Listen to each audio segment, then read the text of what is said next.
I was lucky enough to play Apex Legends Season 19 Ignite early, thanks to EA Creator Network. It's getting cross-progression, a new Skull Piercer Elite hop-up, Watson's Town Takeover, rank up trials to stop ratting, Catalyst and Bangalore nerfs, a massive Stormpoint update, and a whole lot more. I will cover all of these changes in 6 sections. I think we should start with Conduit before getting into all of the other gameplay changes. It's the first time in a couple seasons we've had a real new legend, so Conduit has a lot to live up to. She is a support class legend too, but unlike most of the other support legends, she gives a lot of power to her teammates and even herself in the middle of combat. Most people already know her abilities, but I've spent some good time learning exactly how they work to give us a good idea of whether she'll be meta or not. I'll go into much more detail in tomorrow's video about whether I think she'll be a meta legend, but for now, let's go over the basic abilities, how they work,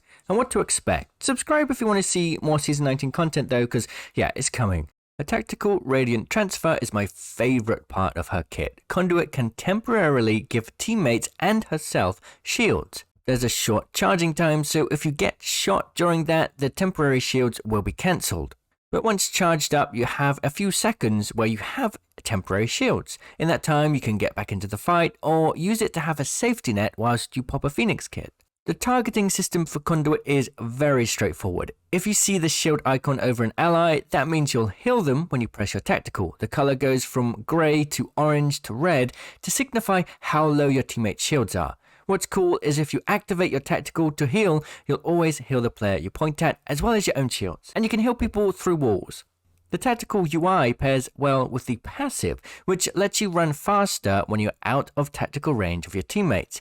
If you look at a teammate and see these arrows, just keep looking and moving towards them. Once the visual timer circle fills, you'll immediately get the speed boost. The crazy thing is, if you aren't looking and moving towards your teammate, you won't start this movement boost timer. So unlike say Bangalore's passive, you can purposely time it to go off when you want to combine it with some smooth moves. Conduit's ultimate is really powerful too. When you activate it, you'll see a number of icons on the screen. Each of these signifies a Titan battery. They'll all connect together to create this barrier. If an enemy walks through it, they'll be slowed and take ticks of 10 damage. Think of it almost like a giant connected Watson fence arc snare combo, although the slowing effect is not as much as either of those other abilities. The great thing about it is if you drop it at the top of zip lines or to block bottlenecks, it gives you so much breathing room.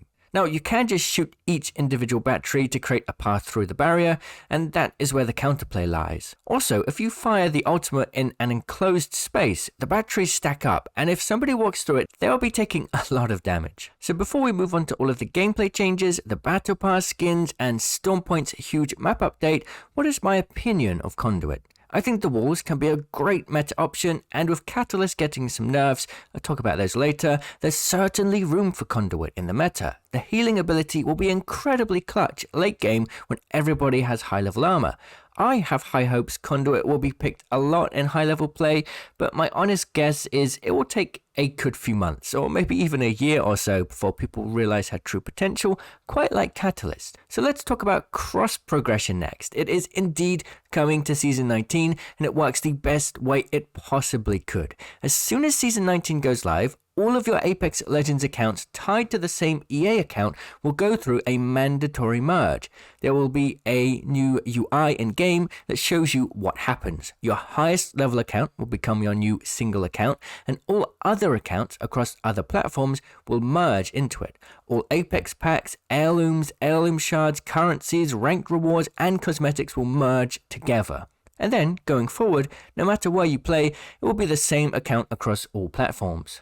Okay, next, let's talk about some big ranked changes before going into the buffs and nerfs this season. Ranked has this brand new feature called promotional trials. When you're about to promote to the next division, for example, Silver 1 to Gold 4 or Gold 1 to Platinum 4, you'll have 5 games to beat the rank up trials. There'll be 2 options that will increase in difficulty as your rank increases. Usually there are things like winning 1 game or placing top 5 with 2 kills for 3 games. If you complete your promotional trials, you'll go to the next ranked division, but if you fail them, you'll demote and lost RP based on your performance in those trials will be given. LP gains will be a bit more generous this season to help balance this new friction that's created when you reach the top of each division. The reason they've done this is to make it impossible to just rat your way to Masters. You'll now have to take fights or win games to rank up, which is really cool to see. Each promotional trial failure will give you one extra chance the next time you get to those trials, up to a total of 10 matches. On top of this, ranked party restrictions are gone now, so you can play with any rank no matter your own rank. Okay, time to talk about the meta changes. Before we get into the buffs and nerfs, there's a really cool gameplay mechanic now. If you die and get respawned, you'll respawn with the armor level you died with, any non-care package weapons you had without attachments, and 2 stacks of ammo for each weapon.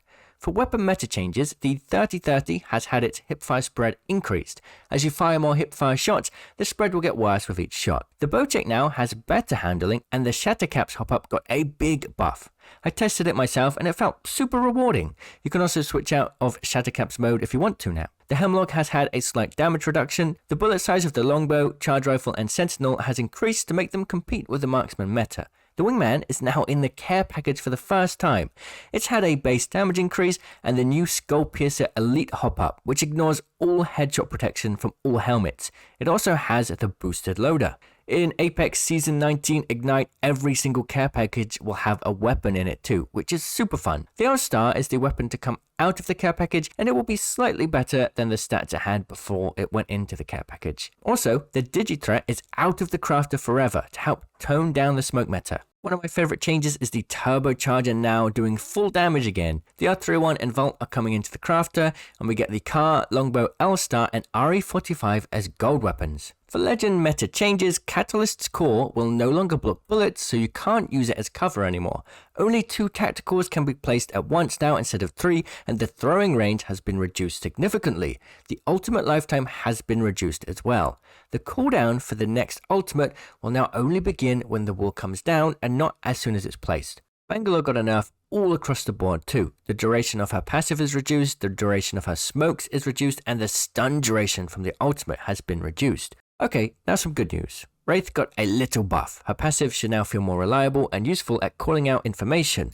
Pathfinder can now scan care packages to get his zipline cooldown, even after ally skirmishers have scanned it. Timings for Revenant's ult got a change, but I was quite confused as to what that meant, so we'll have to wait until the patch notes for that one. Vantage will get an extra bullet in her ultimate, and Newcastle will get a higher leap height and faster movement recovery time after placing his ultimate. Okay, before we take a good old look at all of the Storm Point changes, here's a quick rundown of the Battle Pass cosmetics. We've got a tier 110 Rampage reactive weapon skin. I think the other color will be tier 25. This thing looks really cool when it's revved up. We've got an epic skin for Watson, Newcastle, and Conduit. There's a legendary skin for the Nemesis, for Rampart, and Octane. And then there's a bunch of rare colored skins as well. I did get some gameplay on Stormpoint, but I think it doesn't highlight all of the Stormpoint map changes. So instead, I wandered around the entire map to showcase these changes in more detail, including Watson's Town Takeover, which is a really awesome area. I'll just jump into it because I feel like the best way is just to showcase it live. Let's start at the coast, shall we? The first POI that is new, Devastated Coast. This is... most of the work's been done to this side of the map and a bit up here as well, but what's important is they've reduced the size of the map by cutting into the coast and cutting into the top of the map a little bit, which should help speed up the mid-game, which is pretty cool. They've also changed the Prowler Den area. There's no Prowlers. They've removed Prowler Island and put a new POI there.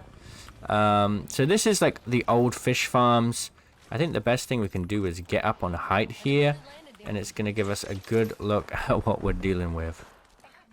As you can see, this is the area where, you know, Fish Farms was. It's been destroyed.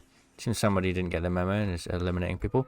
Yeah, a lot of like, I don't know, man. It's kind of a downgrade to Fish Farm because they've cut into the space. They cut into the play area, right? They made it smaller in a way. Not sure if anyone's going to want to land here anymore. Fish farms used to be a really powerful POI. At least in LGS, I don't know how the value will be.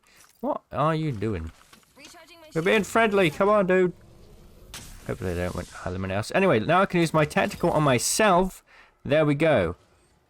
And you see that little arrow there? That means I'm about to get into tactical range and I can get my speed boost, which is pretty cool. Another change is they have destroyed armories. There's no specters anymore. Oh, we're getting attacked. We're going to have to kill these guys real quick. Alright, I'm coming. Let's just heal up quick. We do not have the memo.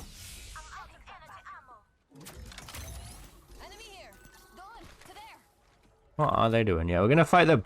I think, maybe, if they shoot at me again, I will eliminate them. But for now, let's continue in the game, I suppose. I've not got enough, which is quite interesting. Just kind of want to explore. That's the kind of goal here. Oh, they're coming here, aren't they? Oh, I hope they don't fight us. Anyway, that's one POI. Now we're going to Echo HQ, which was kind of where this no-name town was. It's got a lot of verticality to it. What you'll notice about a lot of these new POIs is there's a lot of verticality to it. And it kind of borrows some features from Kings Canyon. Which is interesting, like the sniper towers, which I'll try and show you. But yeah, a massive amount of verticality. When you're coming from this side, it feels like you're climbing a massive mountain or something. It is rather crazy. And you can keep going. Into the central room here. This is a large open area. Fights are going to be very interesting, and you can zip line. And just like kind of command center, you can fly straight into the center. But this kind of whole area, you get a really nice vantage point. It's going to be nice to hold this. And yeah, a lot of space. Oh no. Yeah, we are getting attacked, I think.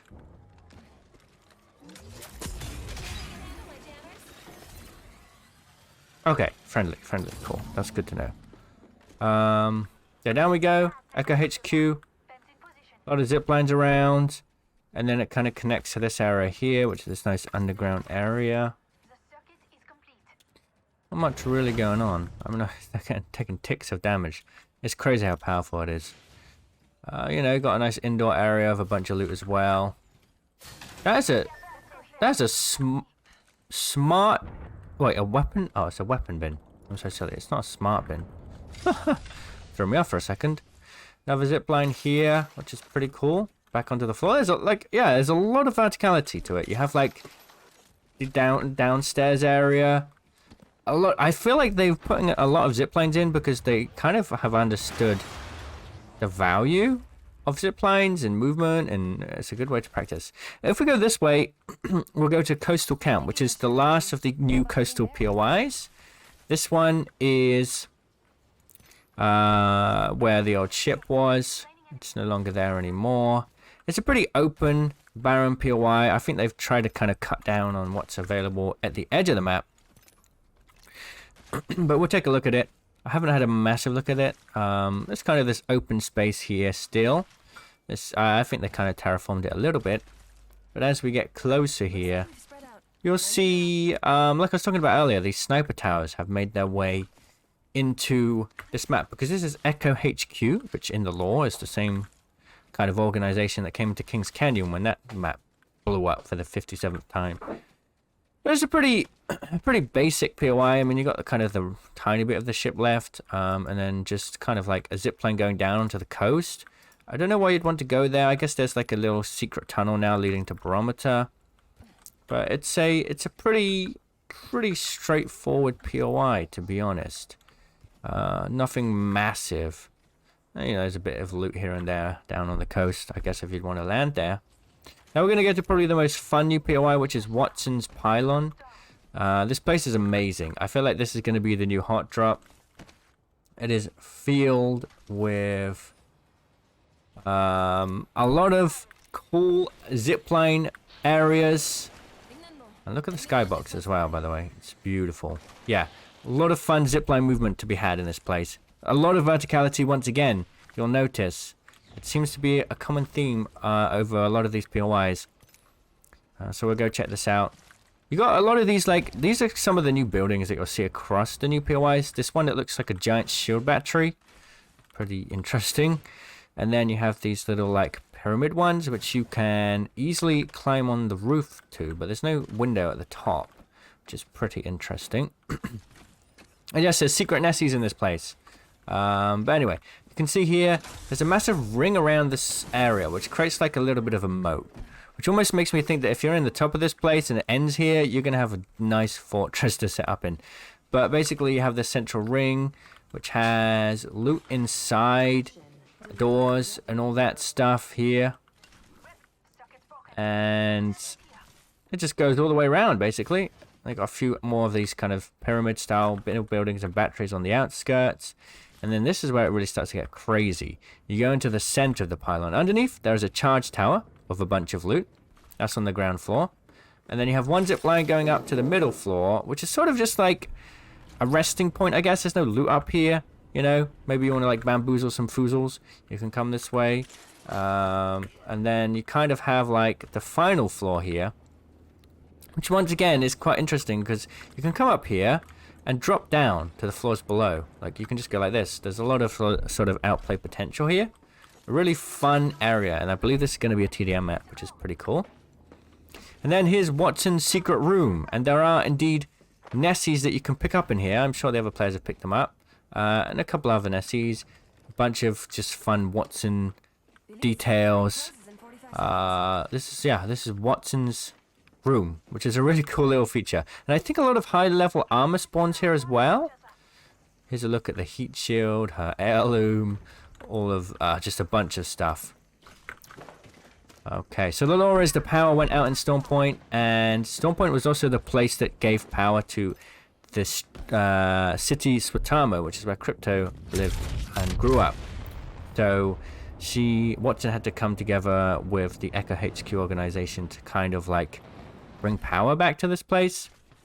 I'm gonna have to be quick here, but anyway, here is a look at the Prowler place. Like, it's completely barren.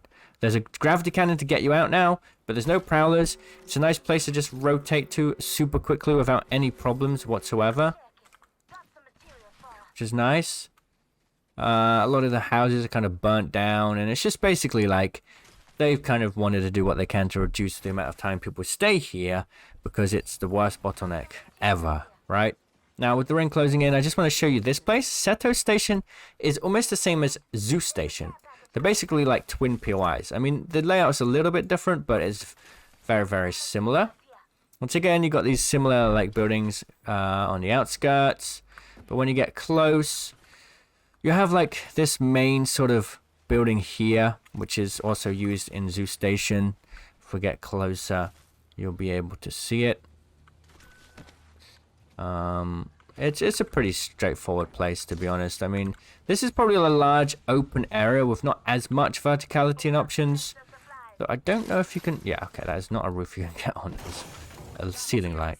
But this one's super fun. This is another really interesting building because you can zip up here. This is the middle floor. And then you can climb up here. And I did this in the testing. We like managed to flank some people. Run around, go to this side, and jump down here. There's all these sort of like circular buildings. But then this is like the main area in here. Once again, with a zip line and so many different routes to take. It's like, what, 1, 2, 3, 4 different entrances. As well as down here.